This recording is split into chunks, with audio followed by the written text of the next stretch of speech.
Yebo sawubona. Uthini mawuthi mina ngengane embitha mfowethu. Ungigadanisa noSkhotheni. Yebo sawubona. Sokhozini singakusiza.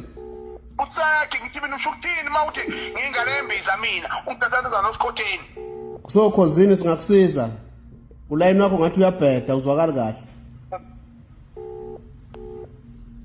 Angikuzwa kahle mfethu uyanqamuka. Usende location njengamanje. Sawubona. Ngicela usende location njengamanje.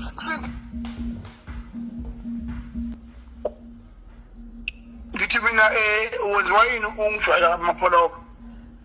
Ngani mfethu? Wena uthatha wena uyongikhanda ungifaka noSkhotheni uthi mina ngazalwa imbiza. Yebo angiphiki ubaba wami wayichatha wakhulela hostel na washembe kodwa akuconfirmeke ukuthi yimi ngalo waba iproduct yokuchatha kwakhe akusebenzi kanjani. Manje uhlukanisa kanjani wena ukuthi akuwena waba iproduct owaba iproduct okuchatha kwakho omunye wazi kanjani wena?